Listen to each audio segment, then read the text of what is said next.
Aujourd'hui, on plonge dans un sujet crucial, mais souvent méconnu de la sécurité incendie, le ventilateur de désenfumage. Vous l'avez peut-être déjà vu sans y prêter attention, mais cet équipement est un véritable super-héros en cas d'incendie. Alors, c'est quoi exactement et comment ça marche? Restez avec nous, on vous explique tout. Pour bien comprendre, il faut distinguer deux types de désenfumage. Il y a le désenfumage naturel, qui utilise simplement les courants d'air et la chaleur montante pour évacuer la fumée par des ouvertures. C'est un peu comme ouvrir une fenêtre pour aérer.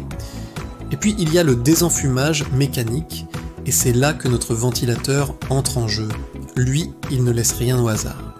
C'est un équipement motorisé, un véritable extracteur de fumée qui va aspirer activement et de force la fumée et les gaz toxiques hors d'un bâtiment en feu.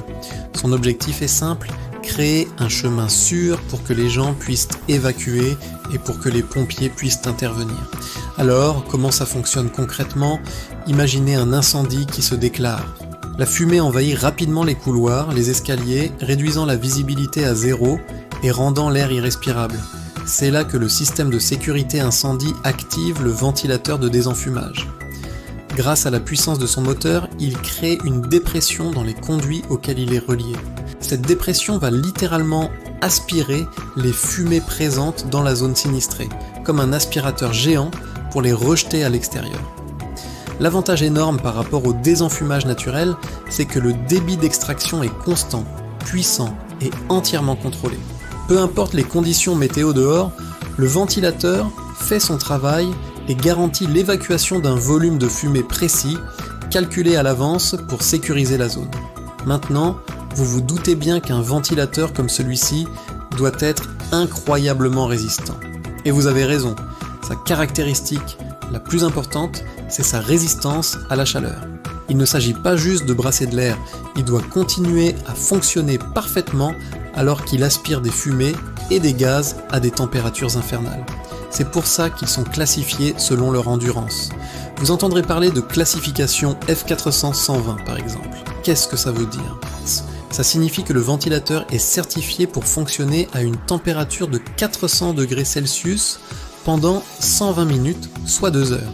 Il existe aussi des classifications encore plus extrêmes, comme le F660, qui garantit un fonctionnement à 600 degrés pendant 1 heure. Cette résistance est absolument vitale pour maintenir les voies d'évacuation libres de fumée pendant la durée critique de l'intervention des secours. Bien sûr, pour être efficace, un ventilateur de désenfumage doit être parfaitement dimensionné. On ne choisit pas un modèle au hasard. Des ingénieurs calculent très précisément le volume de la zone à protéger, comme un parking souterrain, un grand magasin ou un immeuble de grande hauteur. En fonction de ce volume, ils déterminent le débit d'air que le ventilateur doit être capable d'extraire, exprimé en mètres cubes par heure. Ce calcul prend aussi en compte ce qu'on appelle les pertes de charge, c'est-à-dire la résistance que l'air rencontre en circulant dans les conduits. Plus le réseau de gaines est long et complexe, plus le ventilateur devra être puissant pour maintenir le débit nécessaire. Tout le système, du ventilateur lui-même à son moteur et son alimentation électrique, est intégré au système de sécurité incendie. Il est conçu pour être ultra fiable et doit pouvoir s'activer même si une partie du système électrique du bâtiment est en panne. La sécurité prime avant tout. En résumé, le ventilateur de désenfumage est bien plus qu'un simple ventilateur. C'est le cœur du système de désenfumage mécanique, un gardien silencieux dont la robustesse et la fiabilité sont testées dans les conditions les plus extrêmes. Sa mission est de combattre la fumée, le danger numéro 1 lors d'un incendie, pour sauver des vies. La prochaine fois que vous en croiserez un, vous saurez quel rôle essentiel il joue dans votre sécurité. Voilà pour ce focus sur un équipement technique mais indispensable. J'espère que cette vidéo vous a éclairé et vous a plu. Si c'est le cas, n'hésitez pas à laisser un pouce bleu, ça nous aide énormément. Et pour ne rien manquer de nos prochaines vidéos, abonnez-vous à la chaîne et activez la cloche des notifications.